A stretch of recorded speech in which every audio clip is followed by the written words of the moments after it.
One of the series of boats that we built at Pioneer is Sportfish series, and what we're trying to do with the Sportfish series is build a boat that's capable of running to the Gulf Stream on a good day, but yet if the weather's bad, you can use it for a family boat, or if you're at the lake, you can use it for a family boat. Some of the features that we add to the boat to make it a Sportfish is larger fuel capacity. The 20-foot boat, the 197, we have a 70-gallon fuel tank in it. In the 222 Sportfish, we have a 105-gallon fuel tank in it.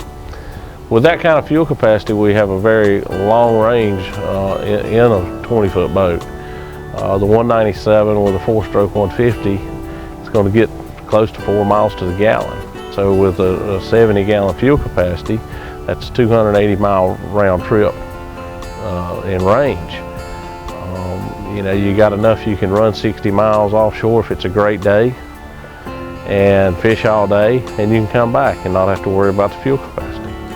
Another one of the features we add into the Sportfish series is very large bait wheels for the size of boat it is. We at Pioneer wanted to keep our center of gravity towards the center of the boat. So what we did with our bait wheels is we moved them out of the transom area and put them up towards the center of the boat. We incorporated the bait wheel into the leaning post. By moving it up towards the middle of the boat, we move our center of gravity forward in the boat. It helps the running attitude of the boat, to the attack angle to the next wave. Our bow stays down better without having to use trim tabs. And by doing such, that's part of how we get a better fuel economy. Also, by moving the weight forward like that, when several big guys get in the back of a small boat, you don't have to worry about your feet getting wet. That's one of the problems with most of the competitors that we deal with, is they're smaller boats. When 2 or 3 people walk to the back of the boat with a live well full, their floor gets below water level. So then you have water on the deck and it gets your feet wet. You won't find that in a Pioneer because we move that center of gravity forward. We don't squat in the stern like most competitors of our size. We use a variable dead rise hull at the transom. On our 197, it's 18 degrees. The entry on it is real sharp. It's like 64 degrees up at the very front. So it goes from a 64 degree V at the front that breaks the wave back to an 18 degree at the stern, and that helps provide some stability when you're in the boat so it doesn't rock so bad. If we had a real high dead rise at the stern, at the transom area, when you move side to side, the boat would rock real bad. So we're trying to incorporate a happy medium here to get us a ride, but yet give stability when you're fishing. And in a 20-foot boat, we feel like we've mastered that. On a 197 Sportfish, we also we have recessed gunnel rod storage. And what I mean by that is you can take and put your rods under the gunnel. You can stick your rod tips up in the hull of the boat, and they're protected. We put a plastic rod tube that goes up along the inside of the hull of the boat. So when you stick your rods in there, you don't have to worry about the eyes, you don't have to worry about the finish getting beat off the rod. It's inside this protective tube. By doing that, you can put 3 rods on either side under the gunnel. That's 6 rods you can store out of the way under the gunnel of your boat and not have to worry about broken tips or bent eyes.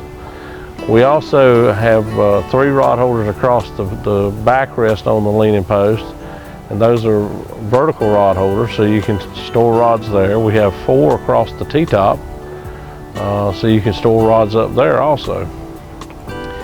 The actual fishing rod holders, we have 2 on each gunnel and 1 at the transom on each side. So you have 3 flush mount gunnel rod holders.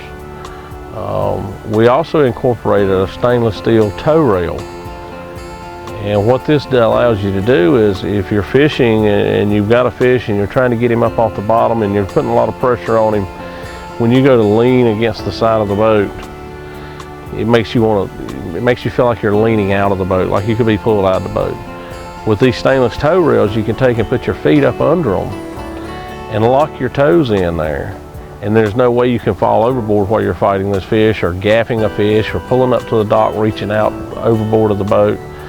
It just provides you a little bit more security to try to, make it safer. That's something you don't find in most 20-foot boats.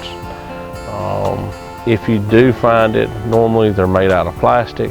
We use stainless steel. We want something strong, so that way if somebody decides they want to stand on it, you don't have to worry about breaking it. A few of the options available for this boat is our T-top, and we do T-tops a little bit unique from everyone else in the industry. Most people use the T-top and they bring the legs all the way down to the floor and attach the T-top to the floor. The problem with a small boat is you're always fighting for extra space.